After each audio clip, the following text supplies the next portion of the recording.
Hi, Sam Pilafian here for BandDirector.com, and we're visiting with Third Coast Percussion. And I think the first thing we should do is for you to get to meet each one of them. Let's start down on the colorful end. My name is David Skidmore. Sean Connors. Robert Dillon. I'm Peter Martin. And together they're about to do a premiere of a piece, and you know that this is a very special night. There's 5 premieres, and you've met composers, and it's just about time for them to go on. So we've pre-recorded this so you can have an idea of what they'll be listening for tonight during the concert and what people should be watching and listening for. And I guess a third thing, if anybody wants to add it in, is what are the demands of the ensemble that's accompanying you? Sure. So the piece we're playing, Radiant Child, is a concerto for our ensemble with wind ensemble.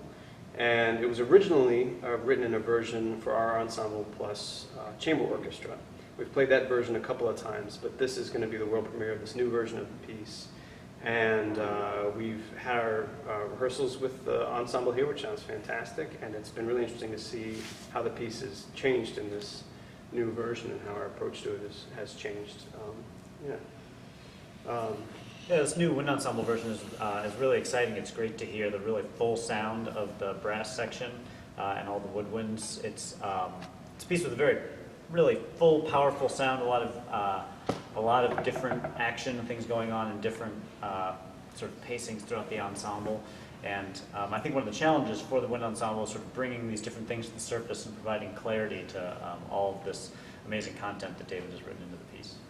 But we really feel like it's a great addition to the repertoire. It's exciting for us because we're a full-time group. We tour all over the place, and we're often at universities, and we've been asked several times if we have a concerto for our ensemble plus wind ensemble, and up until now we didn't, and now we do, which is really exciting. But the other really great thing about the piece is that if you're, for instance, a band director interested in programming the piece, you don't have to have guests in.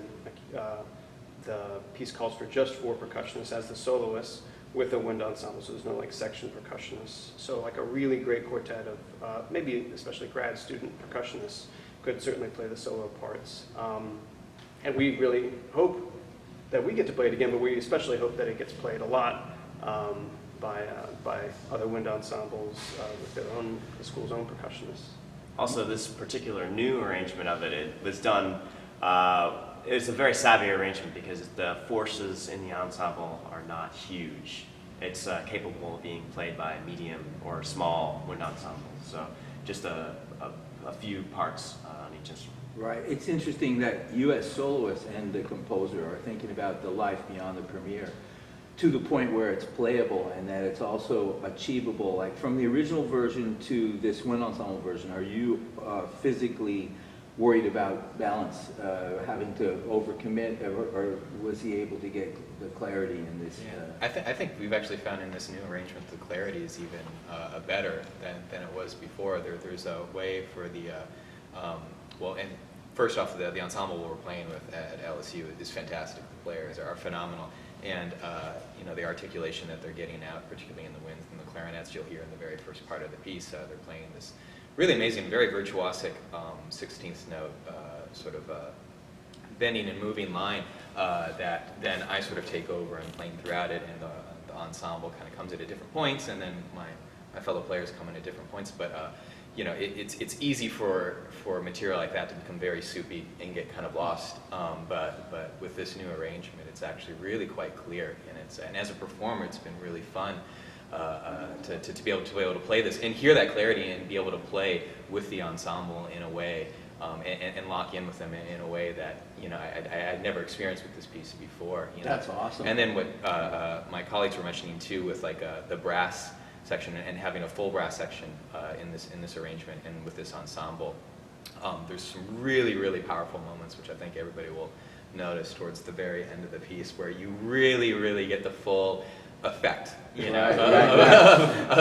of the dynamics brass. is the #1 storytelling tool, Yeah. No, this is the setup. It's really great. Yeah, I mean, it just really works. It really works well. I mean, the nature. We're percussionists, so we're used to playing a lot of wind ensemble repertoire, and the instruments that Dave chose to score for are really typical instruments you find in a lot of contemporary wind band repertoire. So you have like the main instruments that we're playing. We each have a basic keyboard and a standardized percussion keyboard. So I'm playing marimba, Rob is playing xylophone, Sean is playing glockenspiel, and David's playing vibraphone. These are very, very standard percussion instruments that you would find in any wind ensemble, from high school to collegiate, whatever. And then we supplement that with some other various auxiliary instruments. Some of these are standard auxiliary instruments like triangle and cymbals, and then other of them are more sort of found objects. Rob plays a big table full of a tray of goodies that he's kind of collected. So it's a piece that really works well with these different instruments. I mean, playing with the wind ensemble and percussion is just a natural fit. There's we all know the repertoire.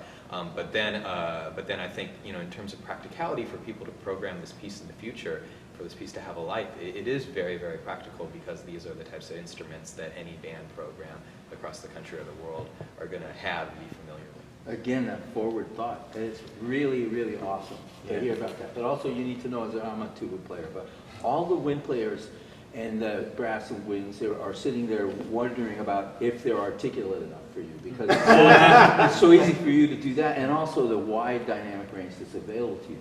But what's really interesting for our audience tonight would be to figure out that there's a sound, a keyboard sound assigned to each member, and that's so if you hear glockenspiel, we have an interesting night in that. And you don't switch. There's one exciting part where Rob and I run over to Peter's instrument and say, "Hey, move over," and we get to play on the big room Wow, too. so these things also to watch. Yeah, it's a very visual piece as well as being orally very. The piece is very exciting. I mean, there are a bunch of different sort of mini movements which have their own unique character. But I would say, as a whole, like the energy is just kind of constant from the very beginning to the very end. It's just sort of different levels of intensity throughout it. So it's not a very long piece. It's about 12 minutes long. 12 minutes long, but a lot of really high energy, a lot of virtuosic playing, not only in the soloistic parts or the soloist parts, but as well as the rest of the ensemble.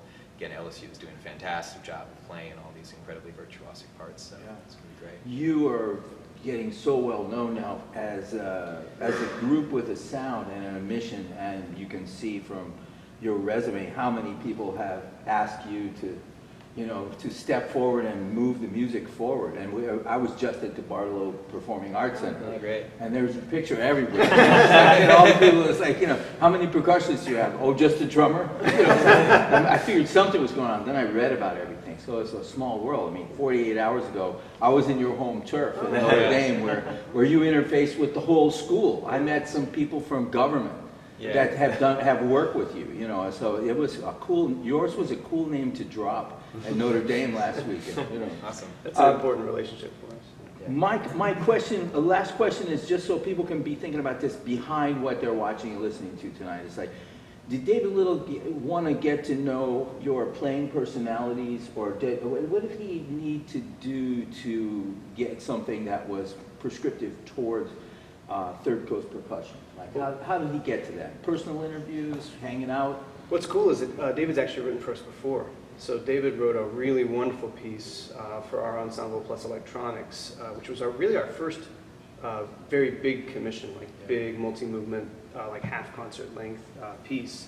And that piece happened in 2010, I think. Called Haunted Last Nightfall. Called Haunted Last Nightfall. And David actually wrote this piece originally for a different group, but he wrote it just after he had written for us. So what was neat is that he had written us our piece, Haunted Last Nightfall, and he started calling us and saying, "Hey, I'm writing this concerto." He was writing for the New World Symphony and for their section percussionists as soloists. And he was asking questions like, "Hey, this worked great in the piece I already wrote for you. What do you think about this?" That kind of thing. Those two pieces are similar in terms of instrumentation in a certain way. It's sort of keyboard focused, each of us on a keyboard with some other instruments, including some drums.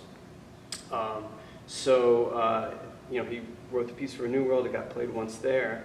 And like I said, we've been interested in having a concerto and knew that this piece was out there. And so even though it wasn't really written for us, we like to think that we have a little bit of an imprint on it just because we had this relationship with Yeah, David. a collaborative relationship. And it's been interesting, even in putting this new arrangement together, being able to rehearse it for the first time with this ensemble, and have David Little around for some of those rehearsals too. And we were able to make some modifications not only in the arrangement and the new wind ensemble parts, but even some of our parts, certain sort of interpretive choices and balance issues. And it's been really great. And again, I think there's again, we're so used to and comfortable working with David Little that we're able to make a lot of these sort of modifications, based on, our own interests, what we want to hear, And also keyword together, he's very collaborative with you Very in much terms so. of Yeah. looking for effects and trying to help Yeah. you get them. There's no adversarial relationship here. It's No, awesome. no, Really, really no, awesome. no. We really look forward to this. And when the next scene comes up, it's going to be you live with cool clothes on. Here we go. So it's like, well, thank you for coming on banddirector.com and making this even more fun for everybody that's out there in the audience. Thank you. Good luck, toy tonight. Thank you. Awesome. Thanks, Matt.